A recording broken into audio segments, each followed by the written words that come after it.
Paz do Senhor, todos os irmãos em Cristo Jesus. Este que vos fala, Simão Maurício, pregador, escritor e professor da Escola Dominical de Santa Catarina, Brasil.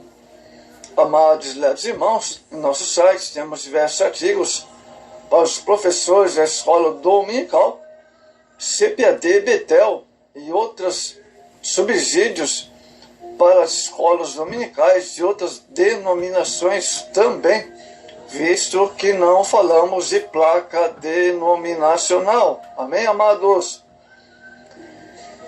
Abraço especial aos irmãos de Moçambique, os irmãos das igrejas evangélicas de Moçambique, de Angola, também os irmãos das igrejas evangélicas de Portugal. Deus abençoe. Também Massachusetts, Kansas City, Nova York, a comunidade brasileira cristã de Nova York ali, está nos ouvindo, sempre está conosco a audiência. Abraço, queridos irmãos de Nova York, as diversas igrejas evangélicas de Nova York. Abraço, amados irmãos. Glória a Deus. Amados irmãos, hoje temos a temática da palavra de Deus, a oração de Paulo pelos Efésios. Capítulo 3, verso 14 ao 21. Vamos ler então o verso 14 por base. Por causa disso, me ponho de joelhos perante o Pai de nosso Senhor Jesus Cristo. Amados, a forma ideal para a oração. Primeiro, o verso 14, a razão da oração de Paulo. Amados, não devemos nos apresentar diante de Deus para orar sem objetivos definidos. Então é importante termos objetivos também. Precisamos saber sobre o que vamos orar. Nessa segunda oração, Paulo dá a impressão de ter descoberto a força moral e espiritual para estar na presença de Deus em oração e meditação. Paulo ora porque extásia diante das revelações dos mistérios de Deus, guardados na eternidade e só revelados agora. Não se tratava de uma mera oração de petição. Era uma oração de participação dos segredos de Deus, da palavra do Senhor. A postura na oração, verso 14 ainda, amados. Nem sempre os judeus ficavam de joelhos para orar, pois a postura usualmente deles era orar em pé, costume judeu. As muitas religiões pagãs usam a postura diferenciada. Por isso os judeus procuravam ser diferentes.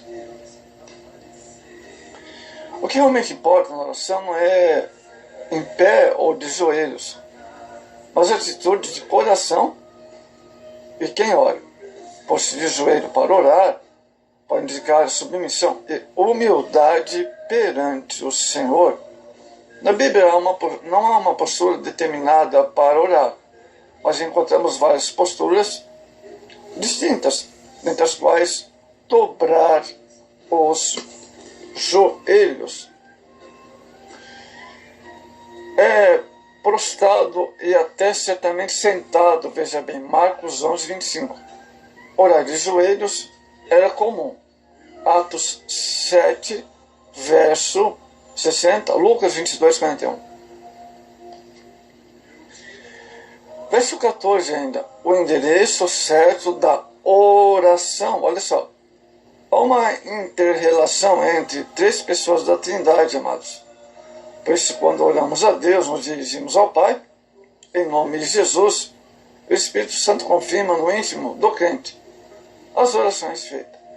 Não há nada de estabelecido na Bíblia de que a oração, para ser recebida no céu, deve ter uma forma específica, dogmatizada. Deus não é uma máquina cujo funcionamento depende de apertar botões específicos. Não. Deus é ser pessoal. Ele tem sentimento e vontade como nós. Por isso nossas relações com Ele exigem sistemas, palavras certas e coisas semelhantes.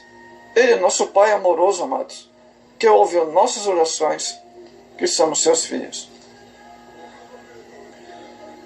Verso 15.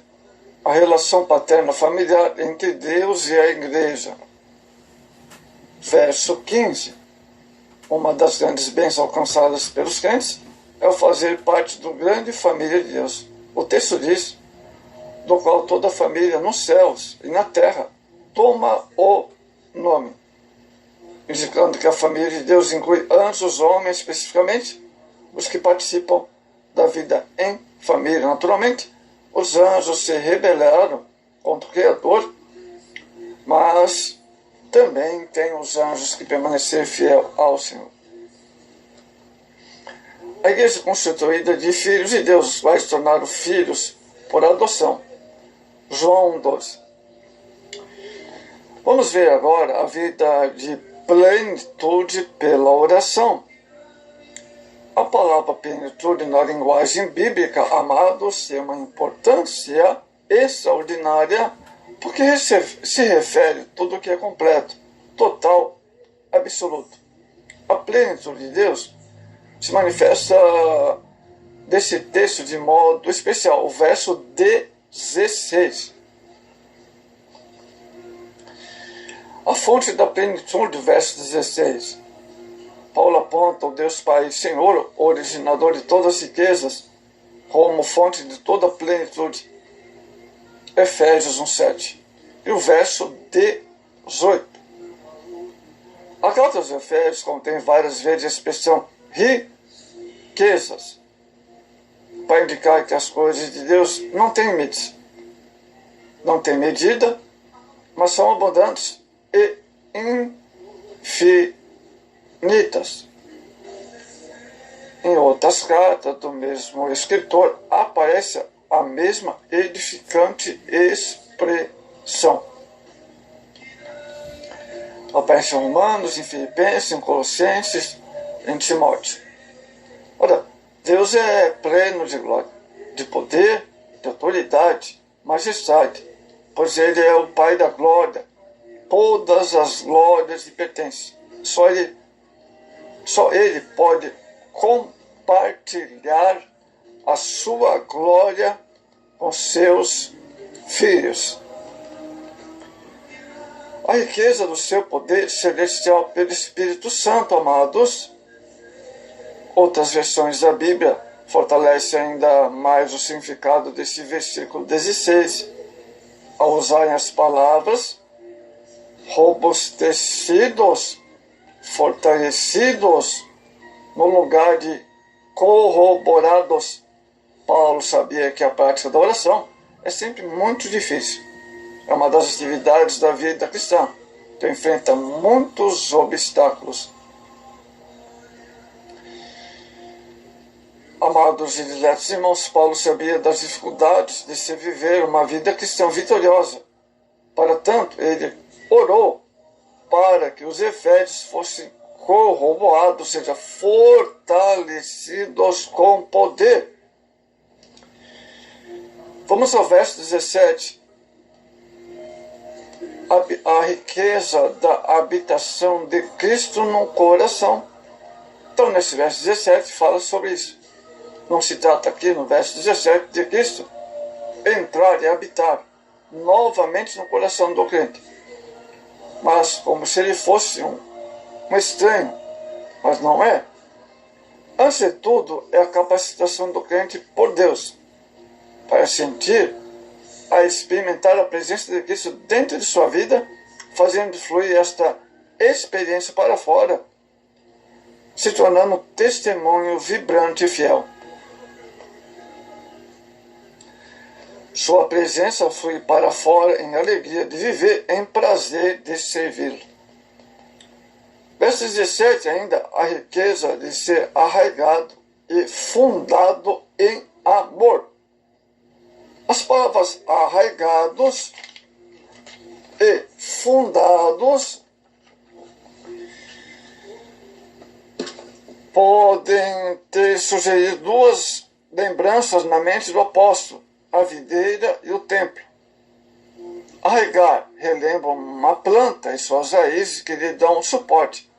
Jesus utilizou a videira para ser figura da igreja, João 15. Ser arraigado como cristão é ser aprofundado em Cristo, que, nesse caso, é o solo no qual estamos plantados. O amor é a manifestação frutífera desta árvore. O termo fundado do texto lembra uma construção e o seu fundamento. A igreja é o grande edifício de Deus. Nós, os salvos, como templo espiritual de Deus, estamos construídos e fundados em Cristo. Significa que é o mesmo que estamos alicerçados. Nossa vida cristã estará segura e, se estiver fundada e alicerçada em Cristo. Olha só que maravilha, hein, amados? Verso 18. Uma compreensão perfeita pela oração, para poderes perfeitamente compreender. Verso 18. Essas palavras fazem parte do conteúdo da oração do apóstolo Paulo, amados. Ele ora por poder interior na vida dos crentes. Ora, o verso 18, 19. Ora para que os crentes compreendam a importância da presença de Cristo em suas vidas. A ideia central desse último pedido é de que, pelo Espírito Santo, eles possam ter um pleno entendimento da verdade e conhecê-lo por experiência pessoal, hein? Glória a Deus, hein? Amados, a dimensão do amor de Deus, verso 18, segunda parte. O conhecimento dessa dimensão é dado a todos os santos, não elementos isolados no contexto da igreja, porque o envolvimento do corpo de Cristo, o povo na terra, os termos específicos do verso 18 que vemos, fala da abrangência desse amor, em largura, comprimento, altura e profundidade. Quem poderá medir o amor de Cristo? Não há como nem imaginar essas dimensões. Quem poderá penetrar na profundidade do seu amor, o qual, sendo Deus, fez homem, humilhou-se à morte de cruz para experimentar nossos pecados e prover nossa comunhão com Deus, Pai? Então, reflita essa pergunta. Verso 19, cheios de toda plenitude.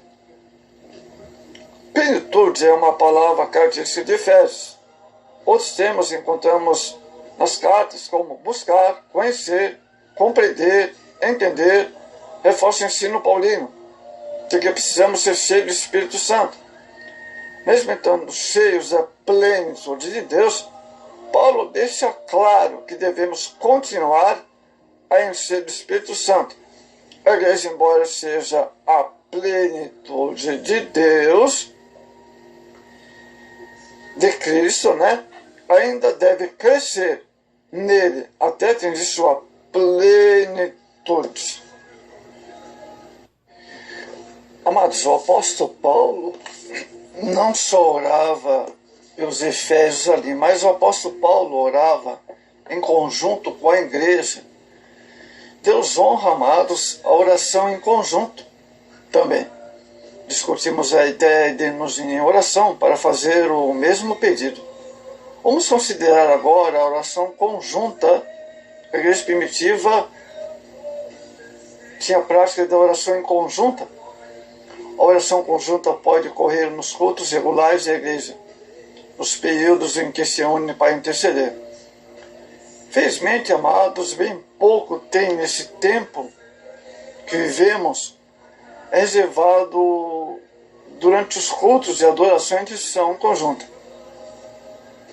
Nenhuma parte do culto tem maior potencial de bênção do que quando a congregação investe tempo na oração unida, que prevalece com relação às necessidades definidas. Amados, é uma tremenda responsabilidade guiar o povo ao trono de Deus, à presença de Deus em oração pública. Deus pode ungir tão fortemente a pessoa que lidera em oração, que todos os participantes possam sentir a presença de Deus. Até que aquele que ora é esquecido e o povo, como só coração e alma, se unem em concordância de oração. Cultos especiais de oração conjunta podem ser organizados. Cultos de oração foram realizados desde os primeiros dias da igreja primitiva. Os 10 dias entre a ascensão de Cristo e o Pentecostes foram ocupados grande parte da oração conjunta antes do batismo no Espírito Santo. Os crentes se reuniram diariamente para orar. Atos 2:42. Quando Pedro e João foram levados diante do Sinédrio e ameaçados por causa da cura do mendigo coxo, eles voltavam para o grupo de crentes e todos engajaram em oração tão poderosa que o lugar tremeu visivelmente e os cristãos foram cheios do Espírito Santo. Atos 4:31. A partir de então, os pedidos de oração caracterizavam na igreja primitiva. Cristo planejou construir e estender sua igreja por meio das reuniões de oração. Muitas igrejas realizam tradicionalmente uma reunião de oração na semana. Em muitos dessas períodos de cultos de oração, a maior parte do tempo é empregado para cantar, estudar e expor a Bíblia. É um período comparativamente pequeno de que o tempo é gasto com intercessão. Muitas igrejas têm variedades de atividades na semana. Vários assuntos de boa qualidade são ensinados, talvez apenas um desses grupos seja designado como um grupo de oração. Amados, a oração em conjunta pode continuar por muito mais tempo nos períodos especificamente separados para orar, chamado cultos de oração. Cultos especiais de oração foram convocados com propósito específico de prevalecer em oração. Em geral, graças a Deus, a oração ocupa quase inteiramente o tempo de tais cultos chamados de oração. Um após o outro guia o povo em oração. Ou um grupo pode dividir-se em grupos menores, a fim de que as pessoas orem ativamente durante todo o tempo separado para orar. Bênçãos da oração em conjunto, amados. Muitas igrejas tiveram um reavivamento quando Deus fez com que os seus membros se unissem. Há muitos anos, na região central da Índia, um certo missionário estava orando a Deus para que enviasse um reavivamento ao trabalho em que estava envolvido. Enquanto orava fervorosamente, dia após dia, o Espírito Santo colocou em sua mente outro missionário de sua própria organização, com quem tiveram uma série de desavenças. Toda vez que olhava para orar, o rosto do outro missionário aparecia à sua frente. Amados, a história da igreja há exemplos de homens que foram de oração. William Carey, um pequeno grupo de oração em Kettering, na Inglaterra, oravam mensalmente durante quase 8 anos antes que viesse um poderoso reavivamento. William Wilberforce foi usado por Deus para trazer um despertamento moral e espiritual à Inglaterra. Ele tinha o apoio de um grupo em sua igreja que se reunia para orar 3 horas por dia. John Livingstone, um grupo da igreja em Shotts, na Escócia, passaram a noite de sábado inteira em oração. E no dia seguinte, 30 pessoas foram salvas como resultado do seu sermão. Um grupo de membros da igreja de Jonathan Edwards, em Massachusetts, Estados Unidos, estava profundamente preocupado com a ideia de que Deus os deixasse de lado enquanto concedia reavivamento aos lugares. Eles ficaram de tal forma incomodados que se reuniram numa noite de sábado e passaram a noite inteira em oração. Nessa mesma noite, amados, Jonathan Edwards sentiu-se igualmente tão preocupado que passou a noite inteira em oração. No dia seguinte, seu sermão Pecadores na mão de um Deus irado foi grandemente ungido pelo Espírito Santo. Temos também outro homem na história, George Whitfield, tão poderosamente abençoado por Deus, em princípios do ano de 1700, pediu ao povo que se unisse em reuniões de oração. Spurgeon dirigia uma reunião de oração toda segunda-feira à noite. Geralmente 1.000 a 2.000 pessoas oravam.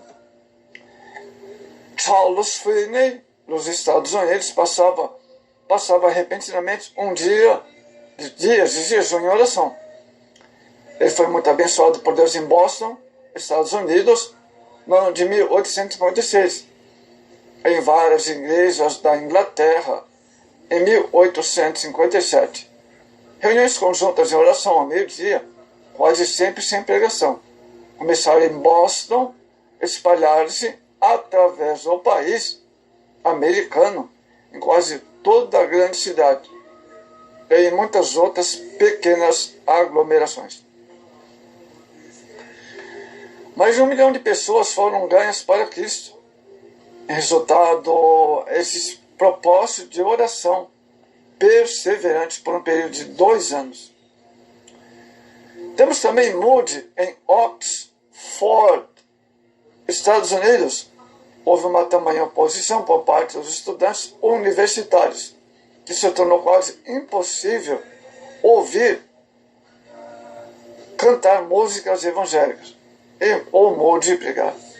Moody reuniu 300 pessoas na Inglaterra, no Alexander Hall, só para um período de oração. Uma após outra suplicou com lágrimas pelo filho de outra mãe. O número de estudantes que se humilharam diante de Deus, confessaram seus pecados, encontraram a salvação. Moody referiu-se isto como a maior vitória de sua vida. Amados irmãos, o movimento Frient Missionary Prayer na Índia é reportado como tendo 500 grupos semanais de oração, a maioria dos quais jejuando e orando a noite inteira, uma noite por semana, ou seja, uma vigília por semana, para que Deus mova ainda. Mais de 20.000 leigos estavam envolvidos nesse movimento. Temos também David Bryan, informado que o pastor coreano passava 1h30 de oração. Às 23 às 6 horas da manhã, pelo menos 15.000 membros se reuniram para orar em conjunto. Olha só. Eden Orr, historiador do Reavivamento Mundial, declarou: nenhum grande despertamento espiritual começou em qualquer lugar do mundo sem que houvesse oração conjunta. Que estão orando persistentemente pelo avivamento. Então, amados, vamos orar por um avivamento em nosso Brasil.